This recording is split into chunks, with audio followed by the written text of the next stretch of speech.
Let's read Cinderella.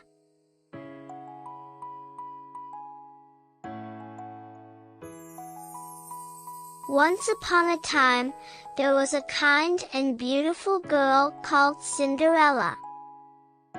She lived with her stepmother and two pesky stepsisters, who treated her roughly and used to saddle her with the heaviest chores.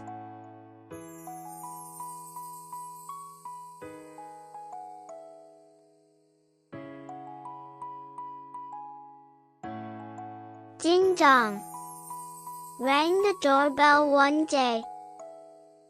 It was a messenger from the royal palace, who had come with a letter. "Girls, listen to this news!" shrieked the excited stepmother to her daughters. "Every girl in the kingdom is invited to the palace for a ball in honor of His Royal Highness the Prince. It's your chance to get noticed by the heir to the throne."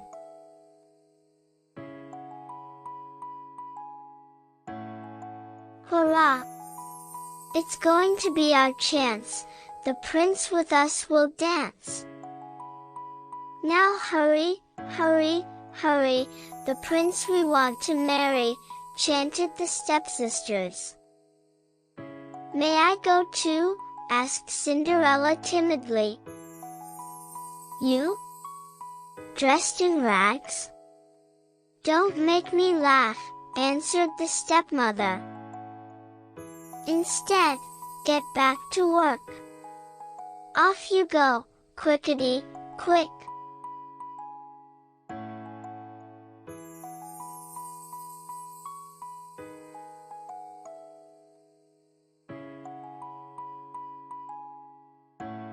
On the evening of the ball, as soon as the stepmother and stepsisters left for the palace, Cinderella fled to the garden in tears.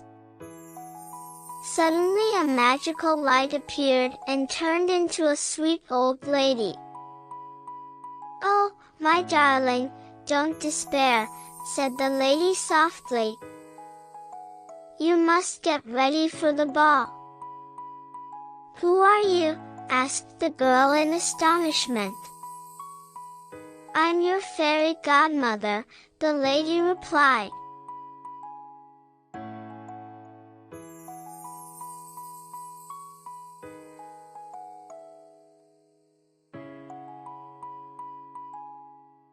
The fairy turned Cinderella's miserable rags into a sparkly ball gown with her magic wand. One more touch on a large pumpkin and a group of mice, and in their place appeared a fine coach pulled by a team of graceful white horses. "Go, my dear, and have a lovely time. But remember, at midnight the spell will be broken," said the fairy godmother. Cinderella thanked her and then set off to the royal palace.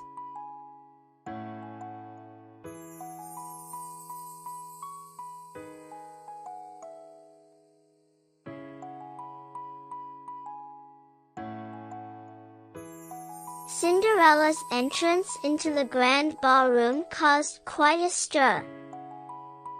"Who is this beautiful girl? We've never seen her before," wondered all, including Cinderella's stepmother and stepsisters, who had not recognized her.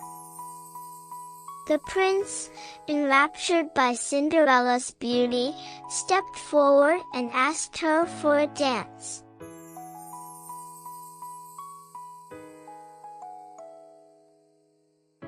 And another, again.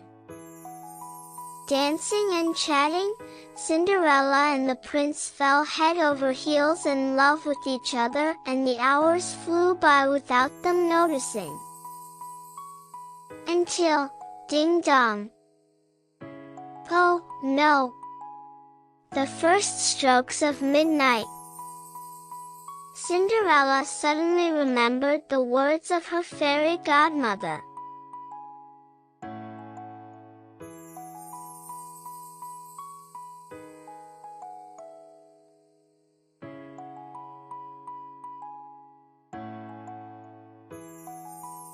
The spell was about to come to an end. "Goodbye, I must go," she said to the prince and rushed down the stairs. "At least tell me your name, please."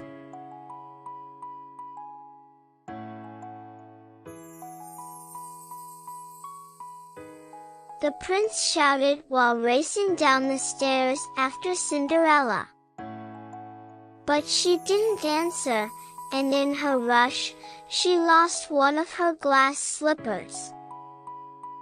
The prince picked it up and swore to himself, "I won't have peace until I find her."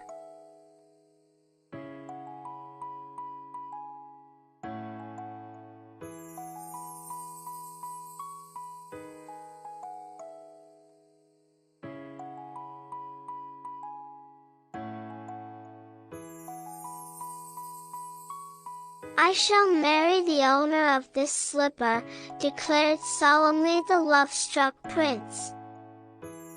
All over the kingdom the hunt for the mysterious girl was on. The king ordered his footmen to ensure that all the girls in the kingdom tried on the glass slipper. When the king's envoy turned up at the stepmother's house, the stepsisters screamed together, "My slipper!" But then, push, pull, bend, twist. There was no way to make their large feet fit into the small slipper. When the footman was about to leave, he caught sight of Cinderella standing near the staircase and said, "Come, young lady, you too must try the slipper." "No, sir. She's only a servant," burst out the stepmother. "I'm sorry, but these are the king's orders," answered the man. What a surprise for everyone when Cinderella's foot slipped into the shoe which enveloped it, as if they are made for each other, and indeed they were. "It can't be," shouted the astonished stepsisters, green with envy.